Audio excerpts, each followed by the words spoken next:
www.entrenous.net, la web télé de la diaspora guinéenne, la web télé des Guinéens vivant en Guinée, la web télé africaine tout simplement. Aujourd'hui dans notre émission Pause Café, nous recevons Monsieur Djaby Moustapha Mami, ministre des Télécommunications et du Numérique, avec mon confrère Diallo Alpha, avec qui l'interview va se tenir. Donc sans plus attendre, bonjour Alpha, bonjour Monsieur Djaby. Bonjour. Monsieur Djaby, pouvez-vous vous présenter à nous, je vous prie, et nous parler de votre parcours? Merci, je suis Djaby Moustapha Mami, ingénieur de communication, expert en gestion, régulation et économie des technologies de l'information et de la communication.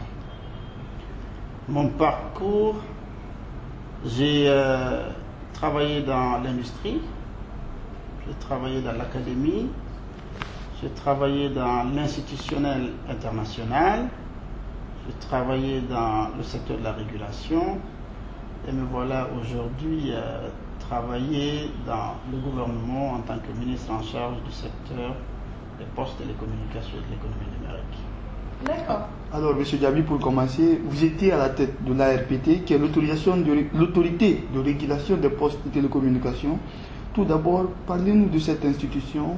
À quoi sert-elle? En quoi est-elle différente du ministère des Postes et Télécommunications? L'autorité de régulation des postes et télécommunications est une autorité indépendante qui bénéficie de par la loi d'une autonomie de gestion, qui a pour rôle de veiller au respect des lois qui encadrent le secteur des postes, télécommunications et TIC. À la différence du ministère, qui est un organe chargé de concevoir la politique gouvernementale, la politique nationale en matière de développement des secteurs des postes, télécommunications et TIC, qui doit soumettre à l'Assemblée nationale les projets de loi pour légiférer et fixer le cadre dans lequel doivent évoluer l'ensemble des acteurs. L'autorité de régulation veille au respect des lois qui ont été édictées par l'exécutif, qui sont passées par l'Assemblée. Elle ne dicte pas de loi. Elle veille au respect des normes qui ont été établies. Donc souvent j'entends dire que l'ARPT est un outil du ministère. Est-ce que c'est un outil du ministère? Parce que si c'est un outil du ministère, se pose la question de l'indépendance de cette autorité finalement.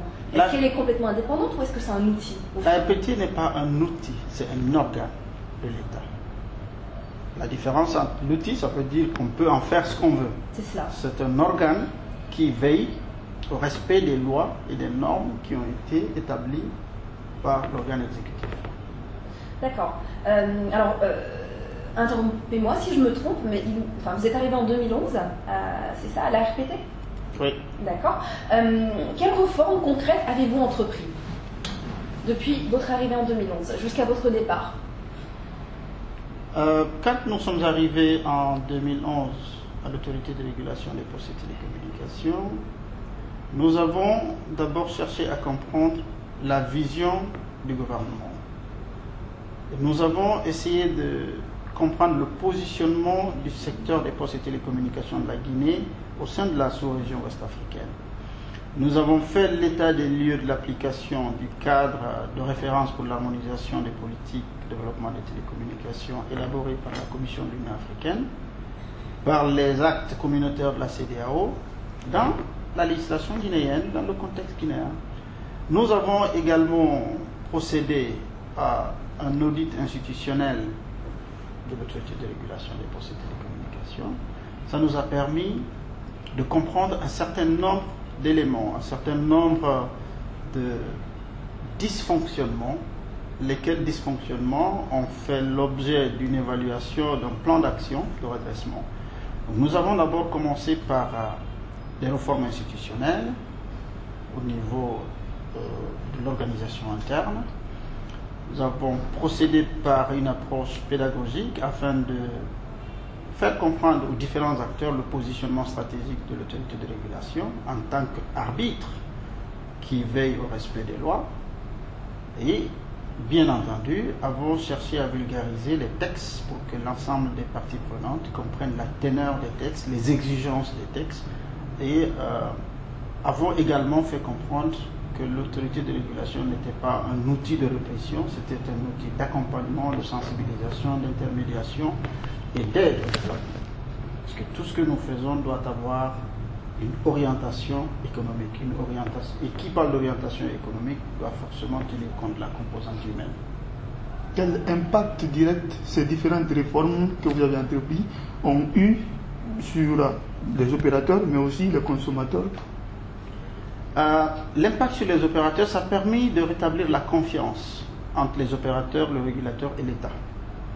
Sans confiance, il n'y a pas d'investissement. Ça a permis de stabiliser l'environnement. L'impact au niveau des consommateurs, ça a permis de développer les services, d'améliorer la qualité des services, de diversifier les services, de stabiliser le marché, de montrer aux citoyens qu'il existe un organe qui veille au respect de leurs droits.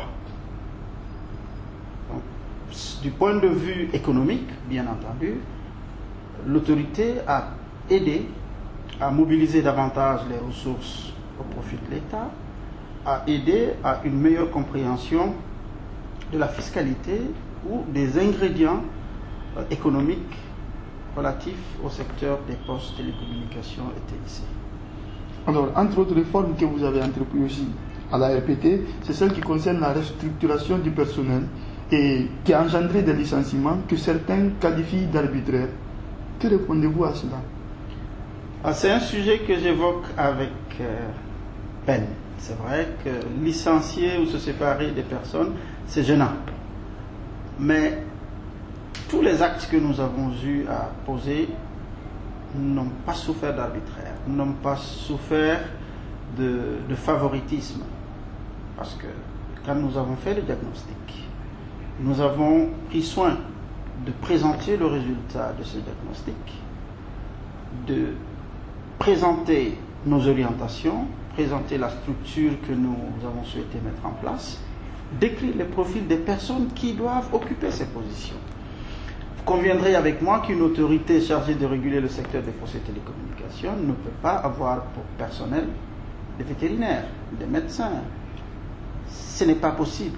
Ce n'est pas réducteur d'avoir un diplôme de vétérinaire ou de médecin. D'ailleurs, les médecins, c'est un très bon diplôme. Mais il donnerait mieux à l'hôpital. Le vétérinaire donnerait mieux dans les structures du ministère en charge de l'élevage. Donc vous êtes en train de dire que lorsque vous êtes arrivé, vous avez revu tous les CV des personnes qui étaient embauchées. Systématiquement. Et vous vous êtes rendu compte que parmi le personnel, il y avait des médecins, des vétérinaires et ainsi de suite. Et vous avez décidé à partir de là de les licencier parce qu'ils n'étaient pas à leur place.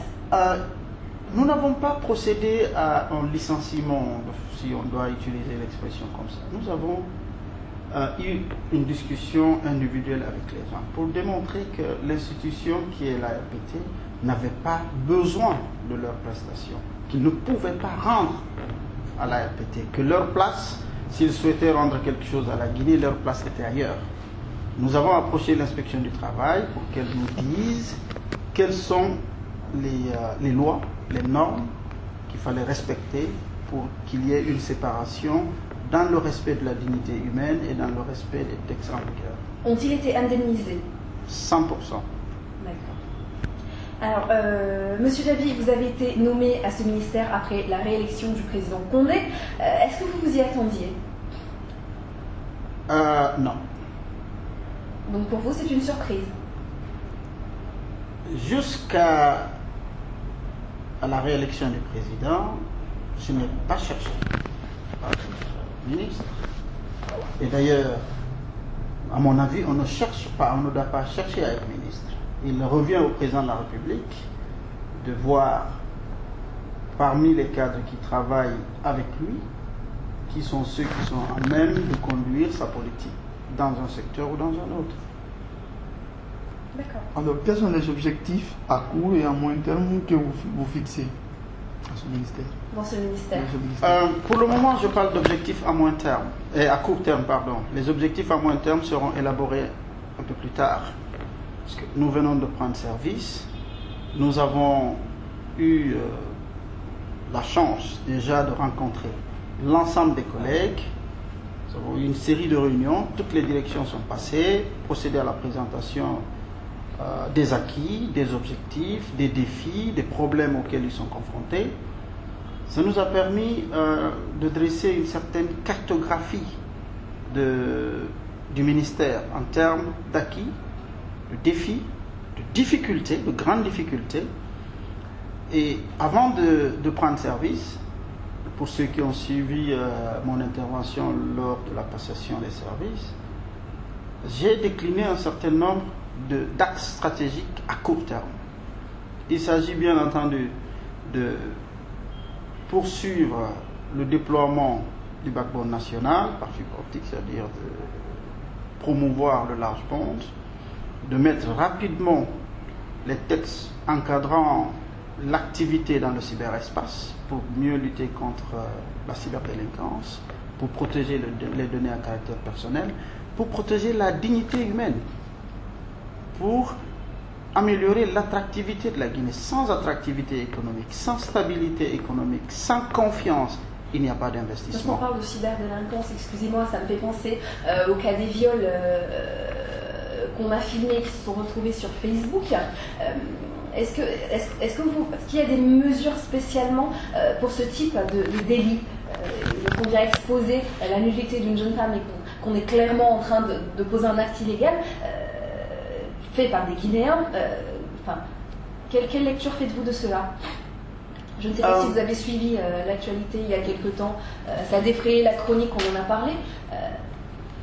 Oui, en fait, ce qui s'est passé est déplorable, mais c'est un exemple parmi tant d'autres. Il y a dans le cyberespace des travers beaucoup plus odieux, beaucoup plus répréhensibles que ça. Ce qui s'est passé avec cette jeune dame est sans commune mesure. Mais nous sommes dans un pays qui se veut démocratique. Et les règles doivent tenir compte des contraintes démocratiques. C'est pourquoi nous commençons par mettre les lois qu'il faut pour faire face à de tels défis. Et une fois les lois sont votées à l'Assemblée nationale, une fois ces lois sont promulguées, il nous sera très facile de procéder à la prévention et à la répression. Sur le plan technique, nous avons aujourd'hui un certain nombre d'instruments techniques pour pouvoir prévenir, pour pouvoir même réprimer. Mais la technique a ses limites. Pour pouvoir faire une prévention et une répression efficace, nous avons besoin d'un arsenal administratif et juridique qui malheureusement n'est pas encore ici et que nous comptons mettre en place très rapidement. Nous nous fixons pour objectif la prochaine session des lois de l'Assemblée nationale. D'accord. Alors, pour la première fois, l'on voit que l'intitulé du ministère des Télécommunications porte également la mention numérique. Doit-on déduire par là que le gouvernement guinéen a enfin compris l'importance des nouvelles technologies de l'information et de la communication dans le processus de développement? Je pense que le gouvernement a compris il y a un peu longtemps l'intérêt du secteur des technologies de l'information. S'il l'a compris depuis un moment, en tout cas on s'en rend compte que maintenant, avec la naissance d'une cellule de communication, la présence du gouvernement guinéen sur les réseaux sociaux, ainsi de suite, en tout cas on voit une claire volonté maintenant de vouloir s'imposer et de vouloir montrer qu'ils existent dans le numérique et sur le digital. Vous savez, on peut comprendre quelque chose et ne pas se donner les moyens de participer à la chose. La sensibilisation a existé depuis longtemps, depuis 2011 que nous sommes ici. Le gouvernement guinéen est conscient des potentialités du secteur des technologies de l'information et de la communication, de l'économie numérique, de ce que le numérique peut apporter à l'économie nationale, de ce que les TIC peuvent apporter aux autres secteurs de développement. Aujourd'hui, tous les secteurs économiques ont besoin des TIC. L'éducation a besoin des TIC. La santé, l'agriculture, le commerce, les banques. Il n'y a aucune activité économique aujourd'hui qui peut se passer de l'apport des technologies de l'information. Ça, c'est la connaissance théorique, c'est la présentation des enjeux.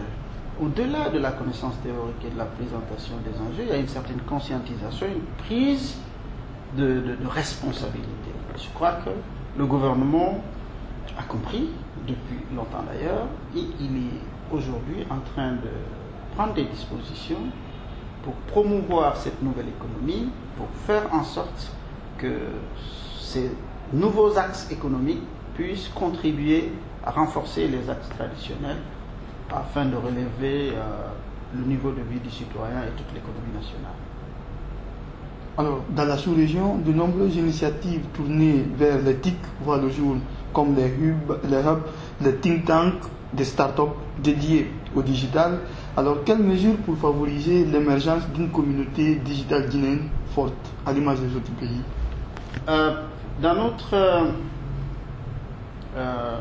Dans nos objectifs à très court terme, nous avons dit que nous allons promouvoir la création d'incubateurs, la création de pépinières d'innovation.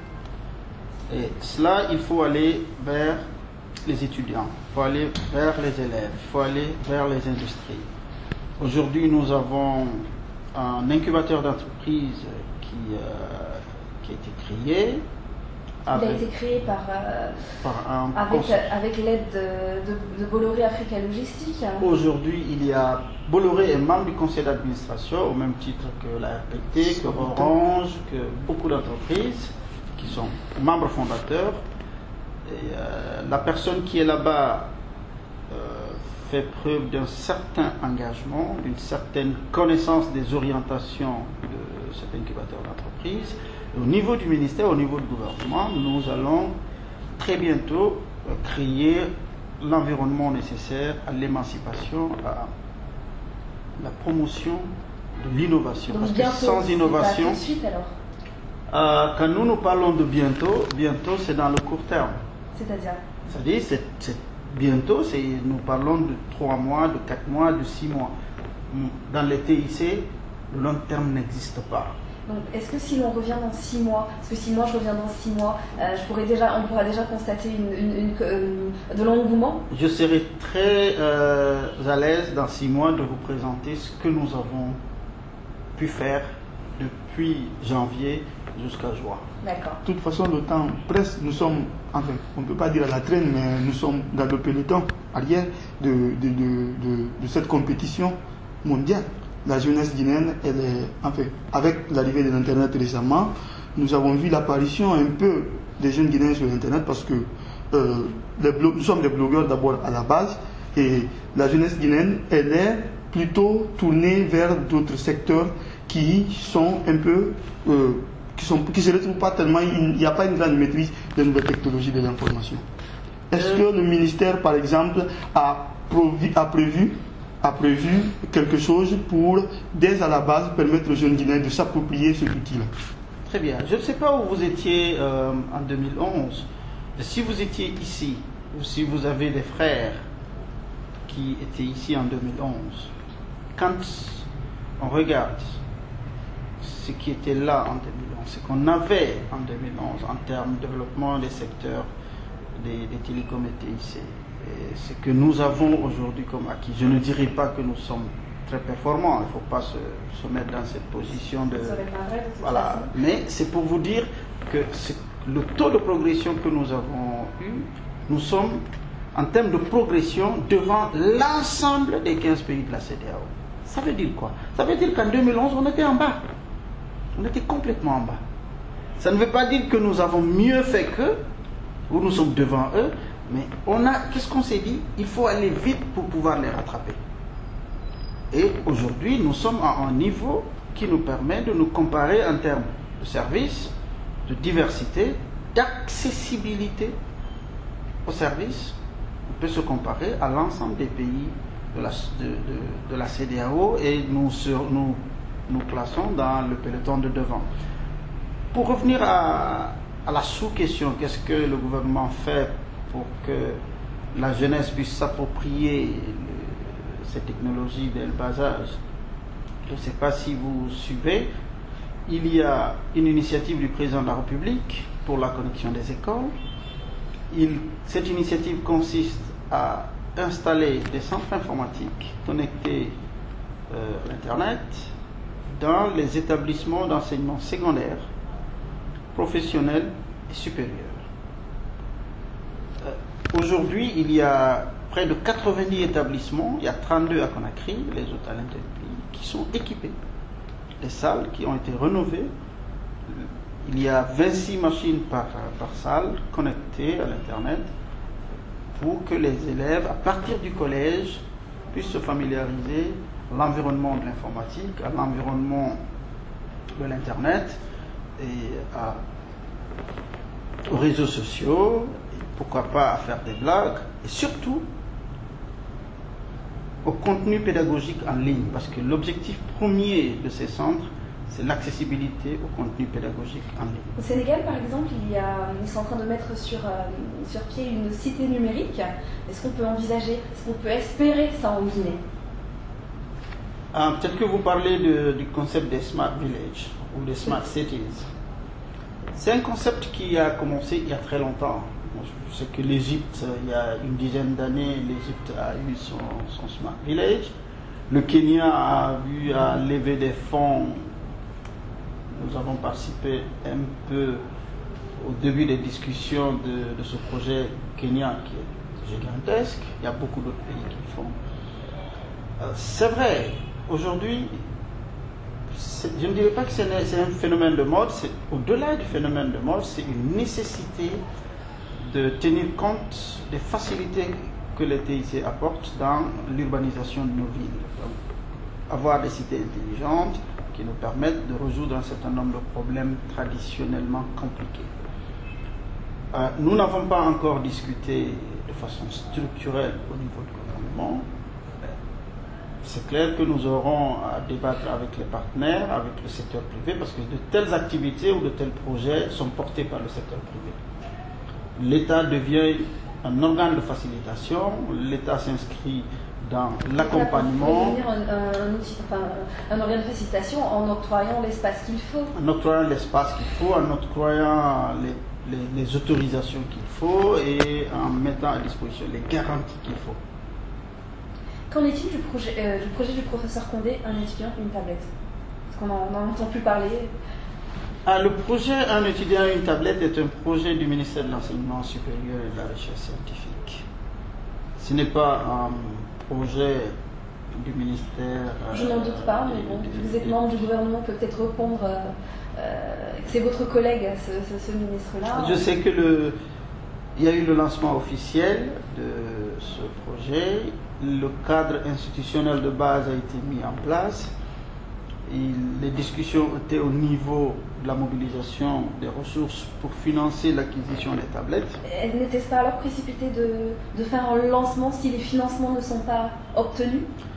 Alors, vous savez, c'est une question de stratégie. Parfois, vous pouvez attendre de mobiliser les ressources pour lancer. Parfois, vous pouvez lancer pour montrer aux partenaires que c'est une volonté politique, vous voulez le faire, donc ça leur donnera beaucoup plus de courage à venir avec vous pour la réussite du projet. Ce n'était donc pas une stratégie politique, une stratégie juste avant les élections? Pour charmer les jeunes. Pour charmer les jeunes, pour charmer la jeunesse. Je pense que personne ne gagnerait à vouloir charmer les jeunes dans le vide. Quand vous avez un projet à destination des jeunes, le projet doit être cohérent, le projet doit être juste. Et nous nous inscrivons dans la cohérence et dans la justesse de ce projet. Alors, on avait annoncé l'arrivée de la fibre optique en Guinée. Cependant, des dires de plusieurs sondés, la connexion ne semble pourtant pas s'être, en tout cas, beaucoup améliorée.